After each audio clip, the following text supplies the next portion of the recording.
The most consumed beverage in the world, behind water, is tea.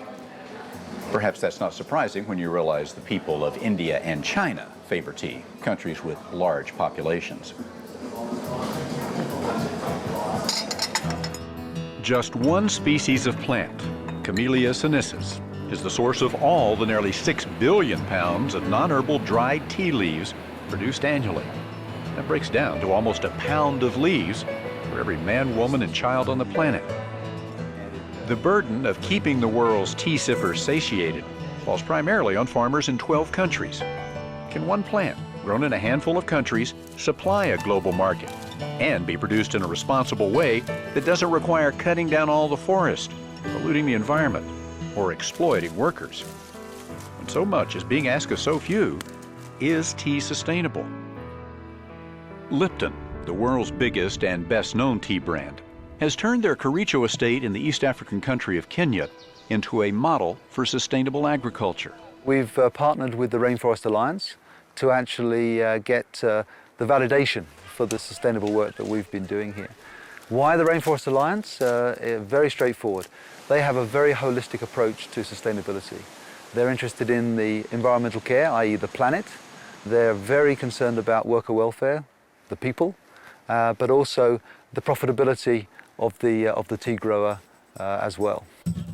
Taking care of the workers includes giving them free housing, providing primary schools for their children, offering free medical care for employees and their families, as well as paying the leaf pluckers a wage that's 3 times higher than the national average.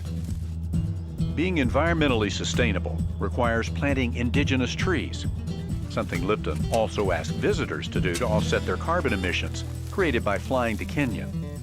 It also means generating their own renewable energy.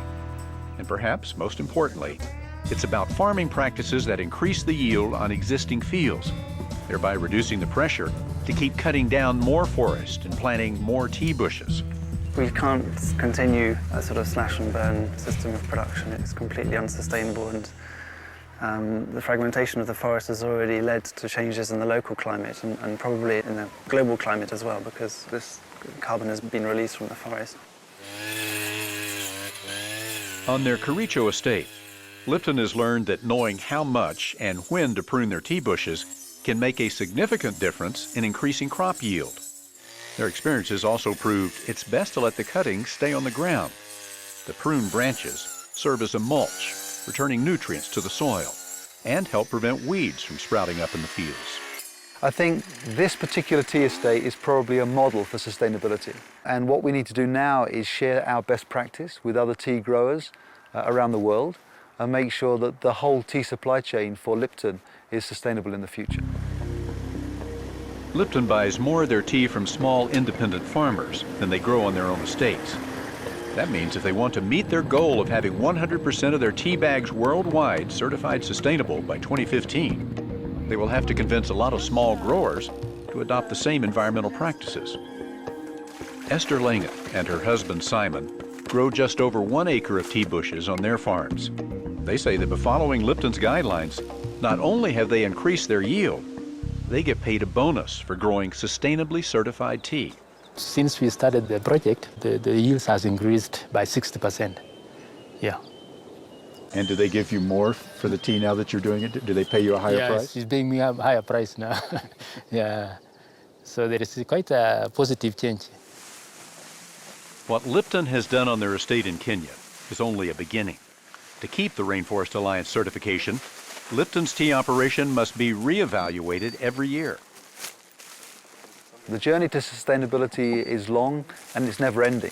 So I think having a third party to come and audit every year keeps us on our toes and makes sure that we continue to improve our agricultural productivity and sustainability here in Kenya. For many conservationists, Lipton's new environmental policies are not just for tea growers. They believe there's no choice for the planet but to adopt tough, sustainable farming practices for all agriculture, and that soon, more companies will have to follow Lipton's lead. One day we're going to have to figure out how to all survive, or however many billion more people there'll be in 10, 20 years' time, all feed ourselves, and we need to figure out a way of making this sustainable, then making this work, because there's no other planet we can go to. We have to make this work.